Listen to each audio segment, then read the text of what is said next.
Hello and welcome back. My name is Sarah if you are new here, and I hope that maybe you'll find something that you've been putting off to do while we chat in this video. You can see here that I'm cleaning my living room, just getting it tidied up, and there's a basket of laundry there that I'm going to get folded so that it can get put away later today.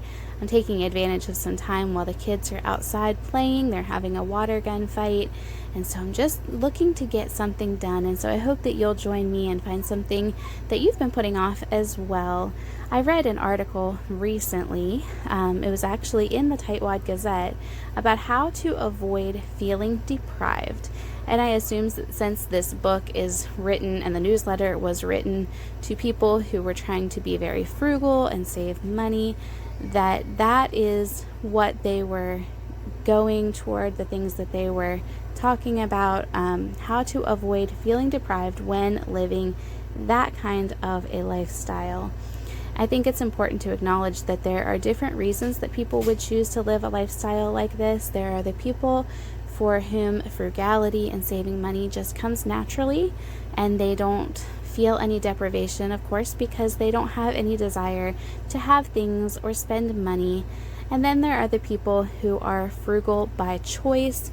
They are saving money in order to accomplish goals.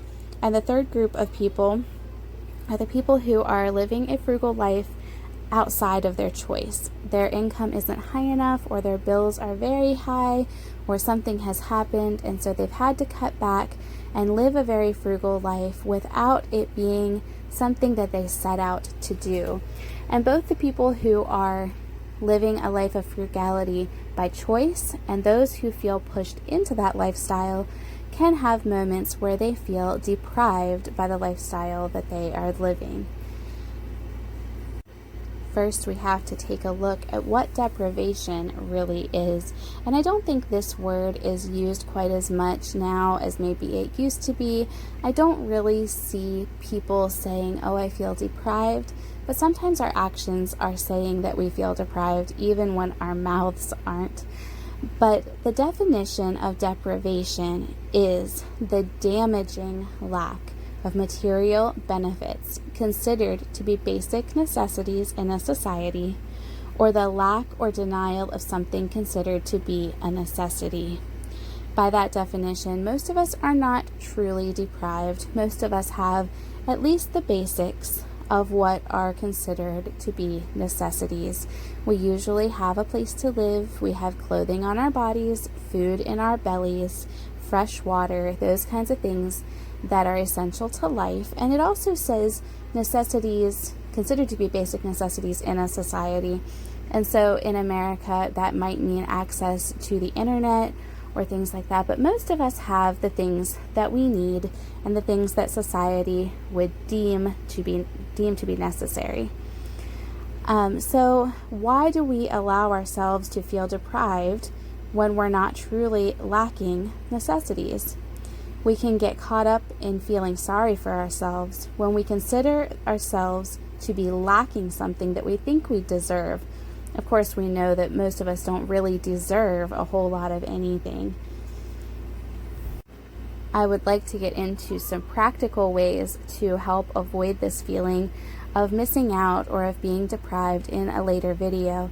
But today I just wanted to focus on our mindset and how we can change the way that we feel a lot of times by the way that we're thinking. So we've all heard the term attitude of gratitude, and that can be very beneficial in this instance, and especially helpful when we're feeling sorry for ourselves.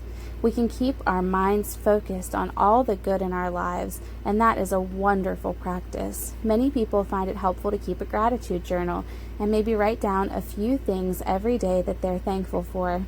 There have been many times in our marriage when we have felt pushed into a lifestyle of extreme frugality. We weren't making the choice to live that way.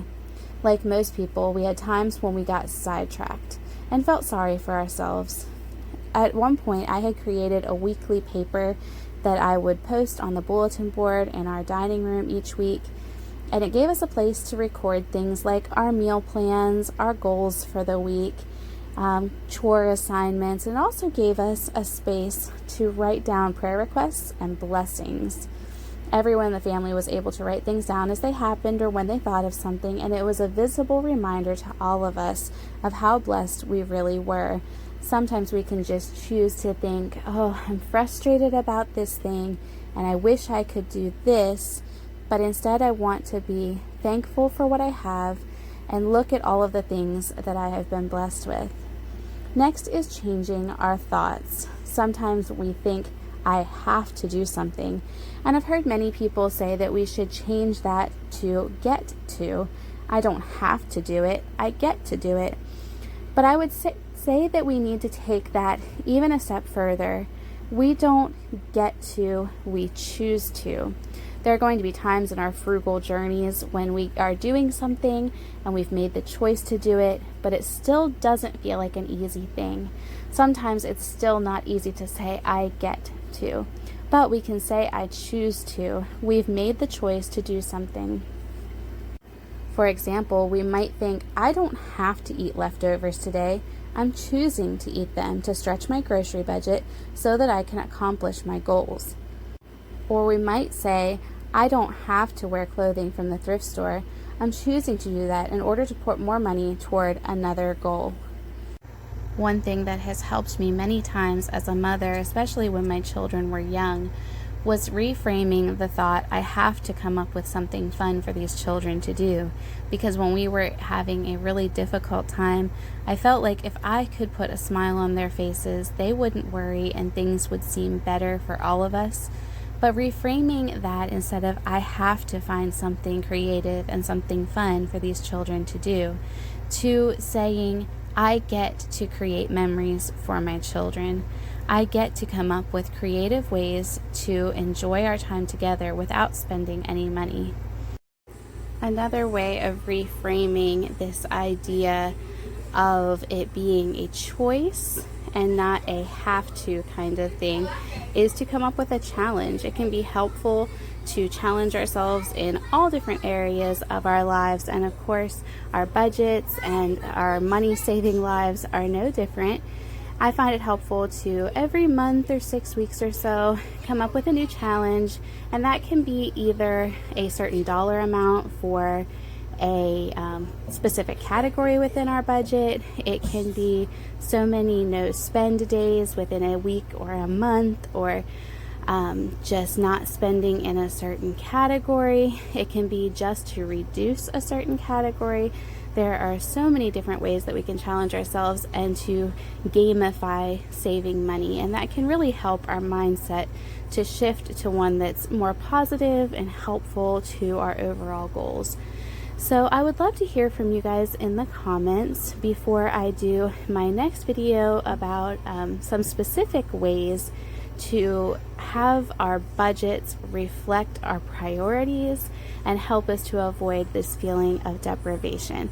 But I would love to know if you ever feel deprived when you are trying to save money, or if you feel a different way, maybe not deprived, but just kind of bummed. I'm not even sure, but I don't know that saving money is always an easy mental process. So I'd love to hear from you about that.